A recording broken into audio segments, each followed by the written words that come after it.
Good morning, good evening, Megan Mitchell. Happy Valentine's Day. If I don't make another video this week, it is Tuesday, February 10th, and I'm not sure if I'll be back on this week. But I do want to say happy Valentine's Day to everyone, whether you celebrate or not. Just want to send out some love. I know James Hawkins made a video about everyone needing a boost. And that is so true. There's so much going on right now in the world, and we all need a boost. We all need someone to say that they appreciate us and, just that they see us for who we are. But today, I want to talk to you about something that, everything that I create, all of my content is usually about something that has sparked my interest or just something I've seen. I don't usually set out for a specific topic. I wait for something to,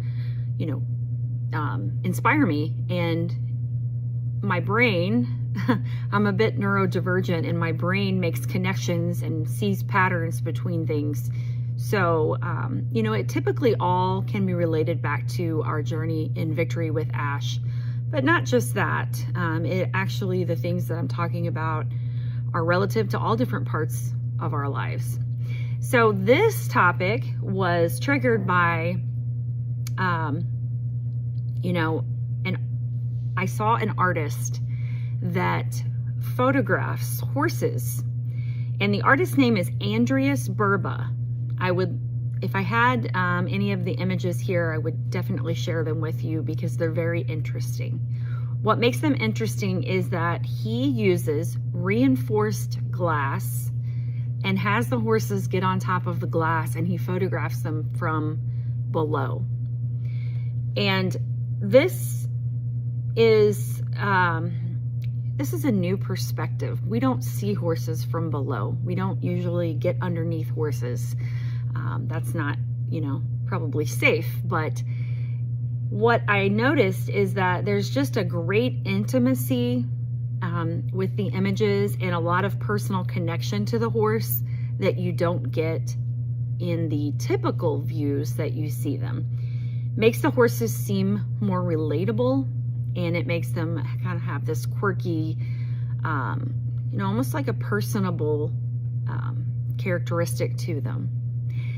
And this made me think about the perspectives that we have on life and in general, and how we go about life with very normal, everyday perspectives. We probably go on the same routes. We probably, we're all looking from the same perspective. We're not seeing from the perspective of someone who's much taller than us. We're not seeing from the perspective of, the little critters on the ground. I think as an artist, I have probably a more attuned eye for these sorts of things, and not just visibly, but also metaphorically. And I think about things a little bit different than maybe not everyone does. So this made me think about what it would be like to change perspective, and how that alters the way we interact with the world and the way we interact with our experiences. So how many things in life could be changed by actively shifting our perspective? And this relates in my brain to our journey in Victory with Ash, because I've had several people over time say to me how they feel like they wasted so much time, and I've never felt a sense that I wasted time in this journey. And maybe that's because I have a little bit different perspective. So I want to talk to you about destination versus journey perspective. Let me read something that I read. I don't know the author because it wasn't stated. What usually happens to people is they get attached to destinations. The Olympic athlete to the gold medal, the CEO with funding a lavish retirement, they become prescriptions and lose sight of what's necessary for now. Our mind is in one place while the body is in another. So how many things do you miss because your mind is always in another place? And so I want to kind of dive in a little bit about this, the two different trains of thought when it comes to a goal, and especially related to this goal in Victory with Ash, and just the whole journey with Ash. So I want to talk to you about what a destination mentality entails. The focus is reaching a point, a specific endpoint, milestone, or result. The pros of that is it provides you clear direction, purpose, and motivation to start. We need a goal to start something. We wouldn't necessarily start anything if we didn't have a goal in mind. But the con is that it postpones happiness until the end goal is met, and risks us of losing motivation once the destination is reached. You know, this makes me think of how many things when we get there, when we get to that point, we have a sense of sort of a sense of depression. We get there's a downer about, it wasn't about maybe planning or the party itself. It was about the planning. You've been planning a party, but when you actually have the party, it doesn't live up to that expectation. So, the joy was actually in the planning itself. The risk with destination mentality is that it can lead to burnout or treating the journey as merely a hurdle to overcome. Versus the journey mentality, which is process-oriented. The focus is that we enjoy the present, daily actions, and personal growth. So the journey mentality promotes continuous learning, resilience, and happiness regardless of immediate outcomes. We can control aspects of the journey. We can control our effort. We can control our attitudes. We don't know the outcome necessarily. We can't control the outcome, but we can control how we interact with what we do along the way.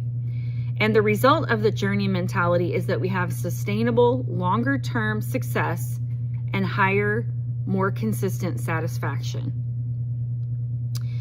So, putting it into perspective, a destination is a point in time while the journey is the continuous flow of life. And this is not at all to negate the frustration of waiting for something. If that's how anyone takes this, please don't. It's just that I feel like the balance, a balanced approach would be realizing that we need a destination to provide our direction, but that adopting a journey mindset is the way to appreciate the process. So I'm not saying that you should be all for one or the other. So wisdom means that we find the journey's end in every step of the road, and it's often seen as the ultimate balanced approach. So I feel like there's a great deal of people who were only concerned about the destination in this journey, in this whole process with Ash, and on Passive and Victory with Ash. And I think that is what makes us the most dissatisfied with anything if we're only concerned with how it turns out in the end. I mean, honestly, there really is no end to anything. It's always going to be evolving. So I just want to say that it's okay to be disappointed when things take a bit longer. The other thing that sparked this conversation in my head was a quote, which I don't believe had anything to do with necessarily the waiting period for things, but I related it back to this. And the quote is that micro joys are how we survive macro grief. Even though this is not a macro grief, maybe you feel a little bit of grief that you thought the timeline was going to be a little bit different. I think macro grief, we're talking about major grief in life, the loss of someone. However, for me, understanding the gratitude that we can have over this journey, to me, is the micro joy. Those are the joys that helps us survive the process and maybe the grief of things not going exactly as we planned. So what I want you to think about is changing your perspective and practicing the art of noticing things along the way that are gifts that we get in this process. I'll read you this. The art of noticing. Practicing the art of noticing and the art of living invites us to slow down and be fully present, finding beauty in small everyday moments. By honoring our own pace, embracing life's rhythms, and making space for reflection and gratitude, we turn ordinary days into a tapestry of joy, meaning, and quiet magic. So, you know, as a child, my family took vacations, a lot of vacations. We took summer vacations. We didn't fly, we took road trips. And, you know, for some people, a road trip seems like a terrible thing. You know, most people would potentially choose flying over a road trip. But part of why I enjoyed the road trips is the same reason why I enjoy a walk. I'm not trying to get from point A to point B. I stop along the way and find treasure. And that's exactly what we did. We always stopped. Some of my greatest memories in traveling were the things that happened along the way, not where we were trying to go, but the stories associated with, you know, the little shops that we stopped at, you know, the little pit stops to pick up snacks, things like that. Those are the things that I treasure. And on this journey in Victory with Ash, I feel like I've also collected treasures that were unexpected. And I have only collected those because I took time to notice and be grateful for the things that have happened along the way, in spite of maybe the timeline not being exactly as I had originally expected. So let me share with you some of the things that I'm grateful for. Sorry, my phone is a little bit crooked. Let me share some of the things that I'm grateful for. Number one, I am grateful for Ash Mufareh. I am grateful for his talents. I am grateful for his resolve, his willpower. You know, I can't imagine the willpower that it must take to endure all of the setbacks, all of the things that have happened along the way, and still keep going. I admire his generosity. You know, anyone who's talking about money, the money that has been put forth, nothing can compare to the amount of funds and the amount of resources that he has put forth of his own to bring this whole thing to fruition. I admire his dedication to keep going in spite of challenges, his humble nature, the fact that he is willing to share with us the trials, willing to share the setbacks, and to invite us in to be a part of it. So having this opportunity to interact with him and to see this whole process along the way is one of the treasures that I've noticed. I value diversity. So one of the things that I've collected as far as noticing something that has been a gift to me along the way is that the world seems a little bit smaller. You know, I feel like On Passive and Victory with Ash has been, it's served as a catalyst for connection, highlighting how many commonalities we have amongst people all over the world. This is a blessing to me. I can now say that I have friends all over the world. Before, I couldn't do that. You know, initially I had no desire to be a visible part of this whole journey, meaning that I am somewhat of an introverted extrovert. You know, I like talking to people, but I'm okay with not being super visible. But because of the connections that I have made, I have chose to put myself out there in a more visible way. Being on this journey gave me an opportunity to connect with people like William from Seeds Academy. And initially I wasn't going to make videos, so I chose to involve my students and try to get involved in a way that was not as much about me, but more about just connecting and helping someone. I started a project that is called Art for Global Good, where we do a fundraiser, or, you know, I incorporate it into my curriculum and we auction off the art, and we've been able to help the children at Seeds Academy. That was my initial way of becoming involved, because I didn't want to be super visible. And only because of the urging and the support and the community in this global family did I start making lives, making videos. You know, they've encouraged me to do that.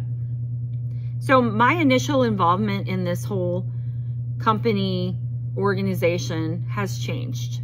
You know, I don't see any part of it as a waste of time, because I've been noticing all of the blessings along the way. Do I want the same things that everyone else wants in the end? Of course, I do want those things. I'm not negating the fact that we all have needs. I'm not negating the fact that we all have wants. But I feel more at peace with the journey, I think, because I see what it has given outside of any monetary gains. And honestly, just like when I drive to work, people question, why would you want to drive that far? I have a little bit of a commute, but there's a space between leaving and arriving at work. It gives me time to think. It gives me time to listen to music. I enjoy the comfort of my car. I can sit and reflect as I'm driving. I can watch the sunrise. Sometimes when I get up, it's early enough that I watch the sunrise. So it doesn't feel like a long drive to me. Would I rather just jump in the car and arrive at work in a few minutes? Honestly, no, probably not. I need that space in between. And I feel like we needed this space in between the beginning of this journey and where we're going. We needed that space for everyone to reevaluate themselves, reevaluate their goals, evaluate their reasoning, their motives for being on this journey. If your motive was only money, then I can see why perhaps you were disappointed. But there's so much more to gain. And I just encourage you to open up your eyes, open up your perspective, maybe make a list of some of the things that you've gained over this time. If I don't see you this week, I hope you have a blessed weekend. I appreciate you all. Happy birthday, Narelle Warcon. I hope it's a wonderful, wonderful birthday for you. Happy Valentine's Day, and I will see you next week.